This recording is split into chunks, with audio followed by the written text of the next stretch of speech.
میرا مفتی صاحب سے سوال یہ ہے کہ 12 ربیع الاول دن سنا ہے کہ حضور صلی اللہ علیہ وسلم کی وفات کا بھی دن ہے، تو اس دن خوشی منانی چاہیے یا غم منانا چاہیے؟ محقق قول تو یہی ہے کہ نبی پاک صلی اللہ تعالیٰ علیہ وآلہ وسلم کی تاریخ ولادت بھی 12 ہے اور دنیا سے تشریف لے جانے کی تاریخ بھی 12 ہے۔ صحیح۔ ہمیں اس بات کا حکم نبی پاک صلی اللہ علیہ وسلم کی شریعت کے اندر ہے کہ ہم نے جس کا انتقال ہوا اس کے لیے 3 دن سے زیادہ سوگ نہیں منانا۔ نبی پاک صلی اللہ علیہ وسلم کی واضح اور صحیح حدیث مبارکہ موجود ہے، صرف اس عورت کے لیے 4 مہینے 10 دن عدت کا حکم دیا، سوگ کا حکم دیا جس کے شوہر کا انتقال ہوا ہو۔ ٹھیک ہے۔ اس کی بھی جو لمٹ ہے وہ اگر حاملہ نہیں ہے تو 4 مہینے 10 دن پر پوری ہو جاتی ہے۔ اس سے زیادہ سوگ منانے کی، غم منانے کی کسی کو اجازت نہیں ہے۔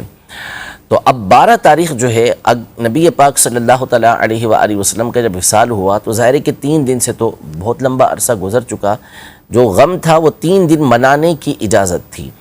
اب یہاں پہ میں 2-3 باتیں آپ کے سامنے عرض کر دوں۔ پہلے تو اس پر دلیل دے دوں کہ بعض اوقات ایک ہی دن ہوتا ہے کہ جس میں خوشی بھی حاصل ہوئی ہوتی ہے اور غم بھی حاصل ہوا ہوتا ہے، یعنی ولادت بھی ہوتی ہے اور دنیا سے جانا بھی ہوتا ہے۔ اس کے باوجود ہمارے لیے وہ دن عید کا دن ہوتا ہے۔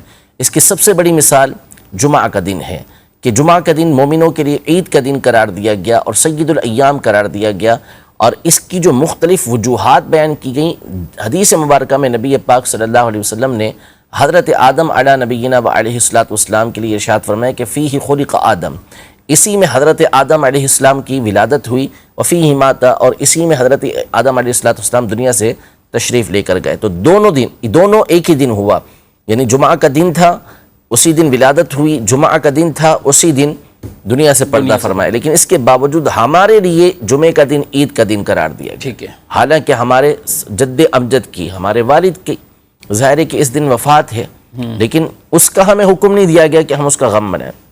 ہمیں حکم دیا گیا کہ ہمارے لیے خوشی کا دن ہے، سید الایام ہے، ہماری عید کا دن ہے، فقراء اور غرباء کے لیے حج کا دن ہے۔ تو اب آپ اس سے اندازہ لگا لیں۔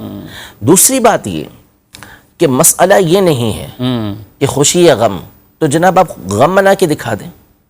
12 تاریخ کو جب ہم لوگ جلوس لے کے باہر نکل رہے ہوں تو پھر آپ غم والا لباس پہنیں اور آپ کے آنکھوں سے آنسو بہہ رہے ہوں اور آپ غم مناتے ہوئے روڈوں پہ کھڑے ہو جائیں کہ ہم غم منا رہے ہیں، تو آپ تو ایسا بھی نہیں کرتے۔ تو اس کا مطلب مسئلہ یہ نہیں ہے، مسئلہ کچھ اور ہے۔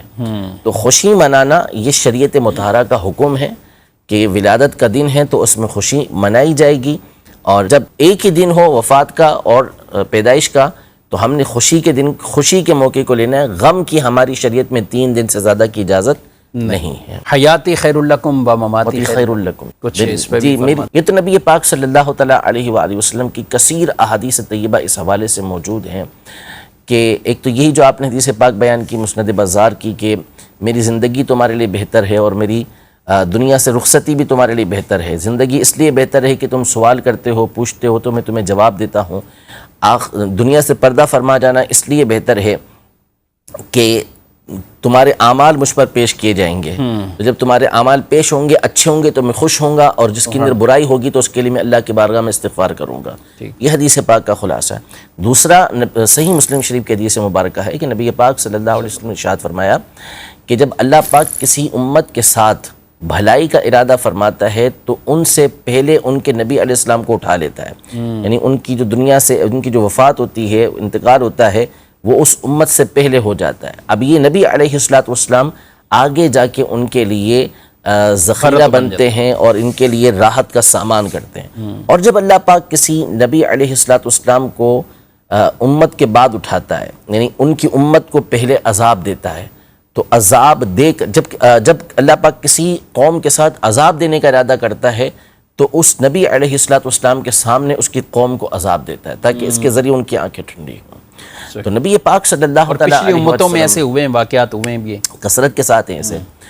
تو نبی علیہ السلام کا دنیا سے پردہ فرمانا بھی آپ علیہ السلام کی احادیث کی روشنی میں ہمارے لیے یہ بہتر تھا کہ نبی پاک صلی اللہ علیہ وسلم نے بالآخر ایک دن دنیا سے تشریف لے جانا تھا، لیکن ظاہر ہے کہ غم کی کیفیت اس وقت طاری تھی جو صحابہ کرام علیہم رضوان کے دور میں ہوئی، لیکن اس کے بعد پھر غم کی کیفیت نہ رہی۔ ورنہ اگر اس بات کو لیا جائے تو یقیناً نبی پاک صلی اللہ علیہ وسلم کا دنیا سے رخصت ہونا یہ ایک ایسا غم ہے کہ ایک لمحہ بھی کسی کو پھر خوشی حاصل نہیں ہونی چاہیے، کہ ہر وقت غم کے اندر ہی بندہ رہے، لیکن اللہ پاک نے اس چیز کا حکم بھی نہیں دیا اور ہمارے دلوں کو اس پر رکھا بھی نہیں ہے۔